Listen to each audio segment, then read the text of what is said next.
Good morning, I'm Ginger, and I'm going to read you a story today. So because I'm reading it, my eyes won't be looking at you the whole time through the screen, but I didn't want to miss any details, so I rather read this than try to do it by memory. So here we go. I hope you enjoy. The name of this story is The Transformation of the Catapity. Was I born a warrior? Here we go. I sat down to write a story today, a story of transformation. What came to mind was an event when my daughter was about 7 years old. It happened on a beautiful spring day. She came running into the house screaming that she had found a catapity. I instantly realized that she was referring to the brown and yellow fuzzy caterpillar that she was letting climb up and down her arm. My earnest reply was, "Wow, how cool is that? Let's find a jar and put it in it." So we put Miss Catapity in a mason jar, poked holes in the top for air. My daughter was determined to make her new friend's home cozy, so she set out to retrieve a stick and some leaves and different items from the bush where she had found her fuzzy new friend. And along with those items and a tiny bottle cap of water, we placed it all in these items in a jar. Then she left, bounding out the door again, and left Miss Catapity in my motherly hands as she went out to play again. At the age of 7, she knew what happened to catapitties. They became butterflies. She was convinced she was going to see a miracle. My transformation from a fear-based being to one that is grounded in love is much like the caterpillars. From age 0 to 10 years of age, I was cute and fuzzy, but I was kept in a jar and fed. From age 11 to 25, I was still in that jar, but I was very determined to get out. From age 26 to 40, I was in a cocoon. From 41 to 45, I started gnawing my way out, and the warrior was set free. In the bottle, the making of a warrior. I grew up the youngest of 5 in a Catholic family in Salt Lake City, Utah, and I'm sure I was a whoops. Our family was the classic 60s, 70s dysfunctional family. My oldest sibling is 13 years my senior. By the time I was 5, he was on his way to Vietnam, and my oldest sister was pregnant at 16. My brother was critically wounded in Vietnam, and at the age of about 7, I went with my family to San Francisco to retrieve him from the VA hospital. I actually walked those halls of those wards. Some said that my father wanted us to know the grisly effects of war. It was gruesome, to say the least. I remember many aspects of that. Then things got really harried. My other sister decided the heck with all of us and it and whatever was happening, and started down a path of drugs and alcohol. I have memories of sitting at the dinner table, knowing that she was tripping on acid and instinctively covering for her. I was around 9 years old.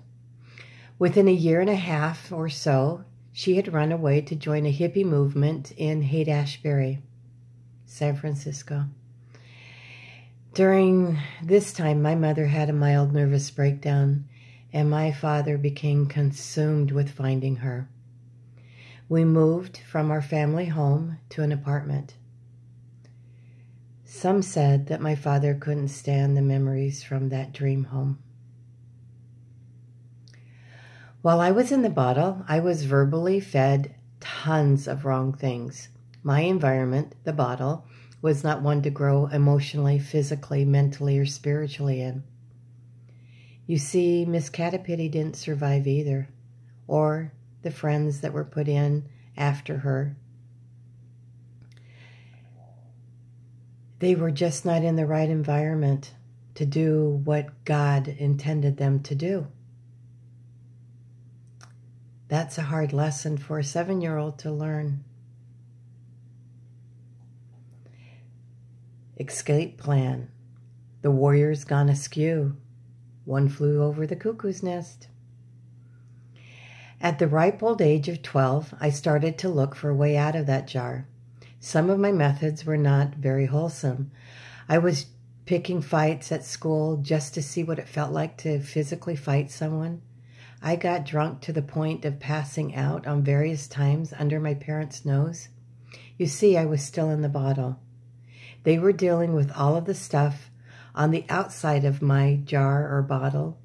My poor mom was so overwhelmed with depression and grief. You see, my father had succeeded in finding my sister and bringing her home. She was on the verge of being lost forever, but he had done it. He had found her. But she was very, very, very sick with addiction and physical ailments. They briefly hospitalized her, and then she was sentenced to the State Mental Institute. Remember, this is the sister that I instinctively protected. I spent every weekend visiting her and going on group outings with her family, well, not her family, her fellow inmates. You see, I was fighting for her. I felt responsible to make her better, to make my parents see that she was still the wonderfully funny person that I knew her to be. I was boldly protective. This extreme need to protect her went on for years, well into my 20s. No matter what she was doing, who she was hurting, how she was acting, I saw her for something else. I defended her because I knew that she was something different than what the others were seeing. This was the beginning of my enabling.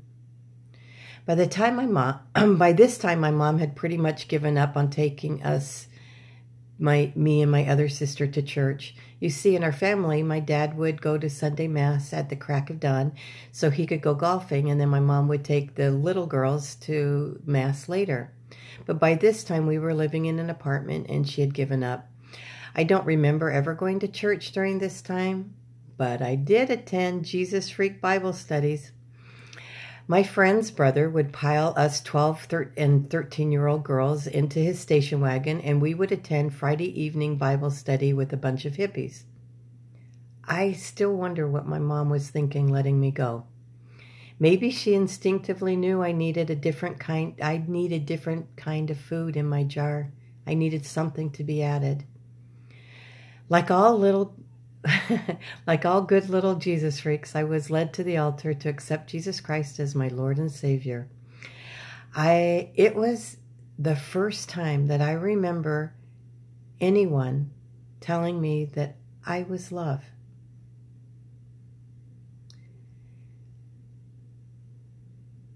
And that love resided in me. I kept the fact of this salvation from my family. In a warped way, I kind of felt like I had done something wrong. But I was trying to tip the jar over. I was trying to get out. During my teenage years, I had a few moments of truth where I briefly embraced the knowing of my birthright, the idea that I was love. I experienced enough of those knowings to keep me looking for an exit route, to keep me rocking that bottle, trying to tip it over so I could execute an escape. I did get pretty banged up in the bottle. I experimented with drugs, experienced deep depressions, found boyfriends that liked the fact that I was in that bottle and easily controlled. I was the epitome of the codependent enabler. I found my purpose in others. I was a warrior for others. I defended, protected, and furiously fought for the very people who I allowed to abuse me. The tipping point. The bottle smashes. 10 days after my high school graduation, I moved to California to be with my older sister and my boyfriend. You see, I had now taken on the duty of the protector of my oldest sister. She was living in a self-imposed exile from her children and family, and I had chosen to go live by her. I had become her warrior. No matter what she was doing, how she was acting, who she was hurting, I was protecting her. I defended her because I saw something different than the others did. I saw the loving, kind, motherly sister who held me and wiped away my tears when I was young. Over time, she progressively got sicker with drug abuse and abusive behaviors towards me. I reluctantly began to pull away. I was really rocking my jar. I was married at the age of 20 and immediately was preparing to move to Venezuela. That sister, my oldest sister, was very hurt and dismayed that I was going to live in another country. I was looking for a way out and had chosen to go as far away. I was looking for a way out of that bottle. That bottle was about to get smashed. 1 month after my wedding day, I was standing on, believe it or not, the LA International tarmac, repacking a container. In those days, they let you out there. The crew had let us out to empty and repack the container to see if we could fit our table and chairs. While doing so, a horseshoe that my mom had given me fell out from nowhere and hit me in the head. It was one of those moments where time stopped. I knew that something horrific had just transpired. Sometime while we were on that tarmac, my oldest sister was involved in an accident. She experienced a head injury, which caused severe brain damage. The details aren't important. The outcome is that I found myself amongst broken shards of glass. Maybe there was grass, but glass. So I found myself amongst broken shards of glass. My bottle had smashed that day, and I was gasping for air. In the days preceding her accident, we had altogether stopped talking. Now I was in the ICU, standing before a distorted version of my lovely sister, asking for a priest to administer her last rites. This was happening as my parents and brother were in Salt Lake scrambling to find flights to join us in California. I found my 20-year-old self being asked to make decisions about her imminent death. I didn't sleep for over 24 hours while I waited for her to die or for my parents to show up. I didn't know which was going to happen first. Susie's body didn't die that day, but the Susie I knew did. She remained in a semi-comatose state for over 5 years.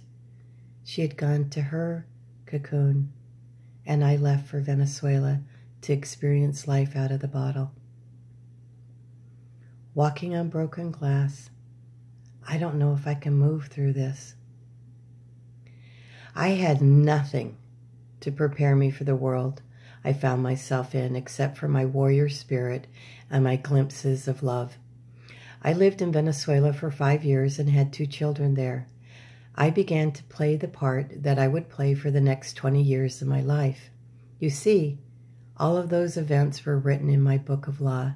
They were how I perceived this life, and at times I didn't want to participate.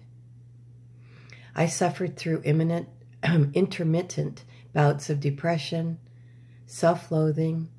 I had slithered away from the shards of glass to climb a branch and begin to build a wall around myself. It was time for me to go into my cocoon. Unraveling the threads in search of sunlight, love is calling my name. I think I would have remained in that protective cover, not knowing my potential, not experienced my perfection and magnificence, if it wasn't for for my earthly angels, my teachers, who happened to be my children. You see, I tried my damnedest to have the perfect family. I talked the talk, walked the walk. No one knew, not even myself, that we were dysfunctional. It wasn't the same kind of dysfunction that I had experienced earlier in my life, but it was dysfunction. You see, I had now taken on the duty of protector of my husband. No matter what he was doing, how he was acting, and who he was hurting, I defended him because I saw something different than the others did. He too became progressively sicker and abusive with his behaviors. The story started to repeat itself.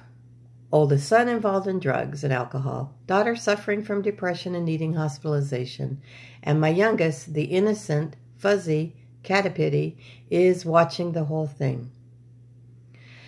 My warrior had run amok. I was running around protecting and trying to fix everything and everybody. I needed to get out of that protective cocoon. I needed to unravel the threads that made my protective garment.